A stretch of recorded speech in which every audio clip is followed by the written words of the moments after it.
Good morning. Good morning. Buenos días. On behalf of the National Partnership for New Americans, the conference co-host, Sheldon Kaplis from Citi, Randall Johnson of the U.S. Chamber of Commerce, Benjamin Jellos of the NAACP, William Robertson of Adventist Healthcare, and myself, welcome to Baltimore.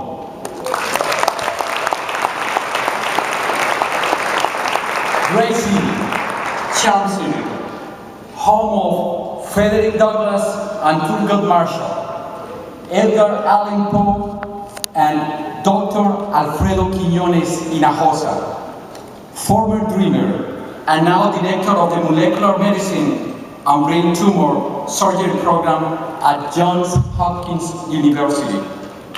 And of course, the inspiration of John Walker's film.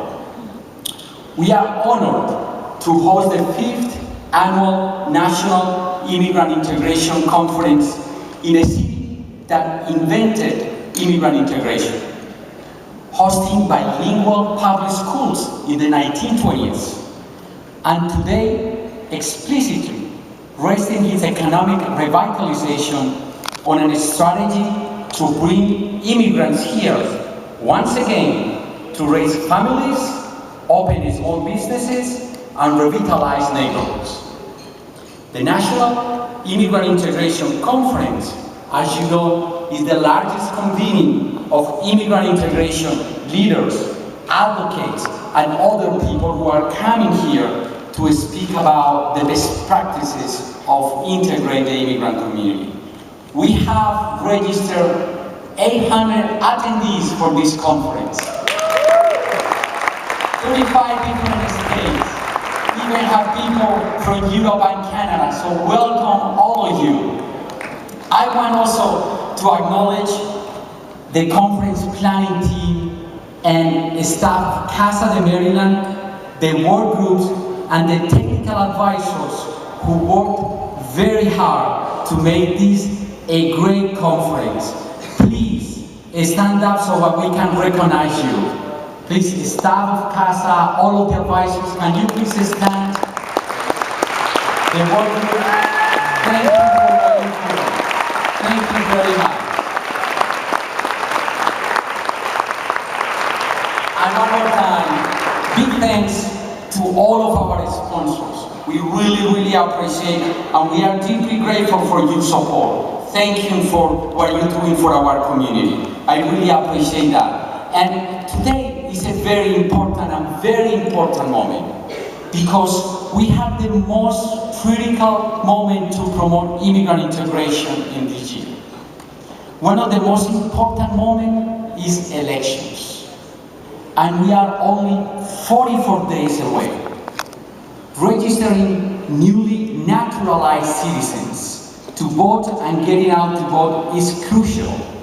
If not, the interests of immigrants in local, state, and federal governments will not be represented and will prevent policymakers from fully addressing the social, political, and economic needs of all of their constituencies. As some of you know, here in Maryland, we are engaged in an opportunity in defending the passage 2 years ago, the in-state tuition law, to prove, for perhaps in the first time in U.S. history, that a majority of voters will support pro-immigrant reform.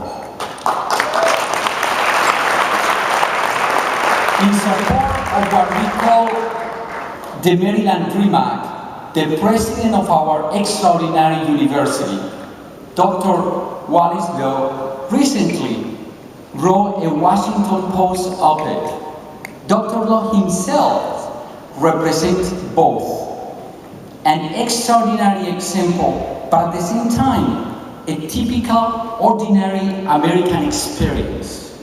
Dr. Lowe was born in China and raised in Peru, growing up multilingual, like so many of our children. He came along to the United States as a teenager in search for the American dream, working his way through college to become a lawyer and educator, and today the president of the Maryland's top university. As Dr. Lo said in the piece, this American dream belongs to all of us, or it belongs to none of us. I can imagine a better description of what this country is all about. As immigrants, we come to the US for different reasons: joining our families, escaping economic crisis, fleeing political oppression, and more.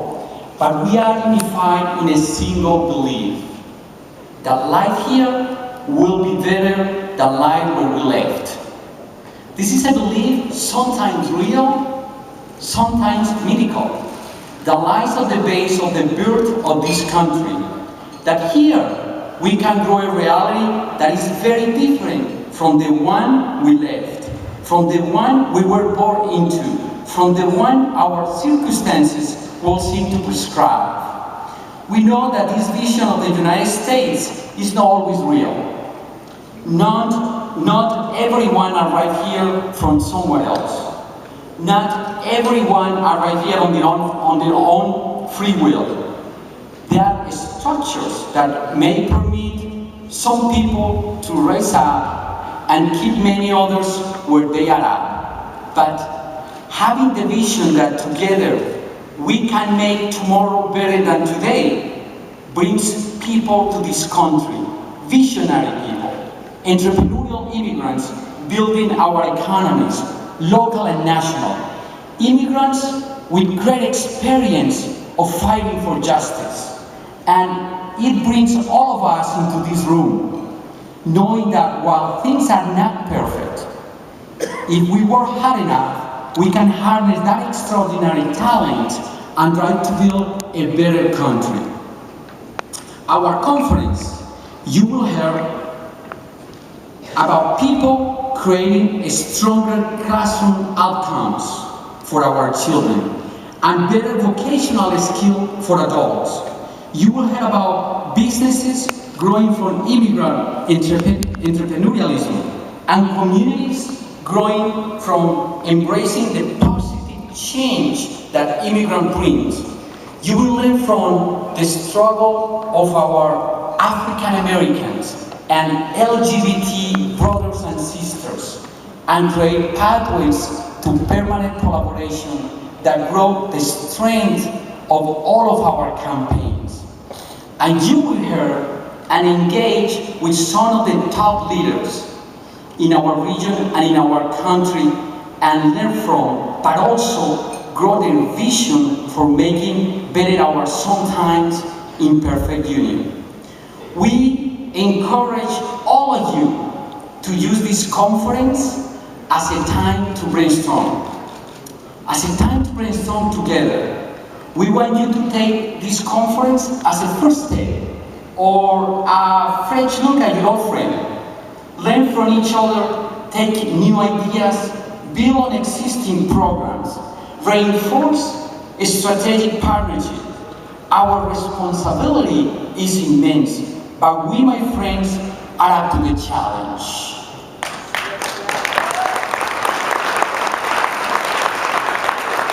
And you know what? Successfully building a new vision for communities that embrace immigrants rather than run from our contribution requires inspirational leadership. And that's why I'm so honored to be able to introduce to you Governor Martin O'Malley. You can read the formal bio in the program, but I want to tell you about what is not written there. Governor O'Malley has been an uncompromising friend to the immigrant communities. I first met Baltimore Mayor Martin O'Malley several years ago when we confronted a day labor crisis in Fells Point, neighbor just like 3 minutes away from here. We invited then Mayor O'Malley to what many of us know as a classic accountability session. You know how that works, right? You know, we feel a church with hundreds of members and allies. You bring three people up to the stage to describe how they are impacted by the crisis. Then, the last leader turns to the person in the room with the power to resolve the crisis. You don't ask about, what do you think? You don't wait for platitudes. You ask, well, will you do it? Will the city build a day labor center? The first word of our Mayor O'Malley's mouth were absolutely yes. Yes.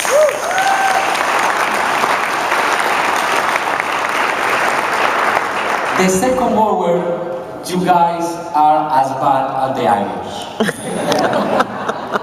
Then, it was a long time ago, but when it has been supporting immigrant institutions, reforming a more responsive adult education program, constantly heralding the contribution of new Americans, or leading historic opportunity to convince voters to support the Maryland Dream Act, Governor O'Malley's immediate response has always been absolutely yes. Welcome, Governor Martin O'Malley.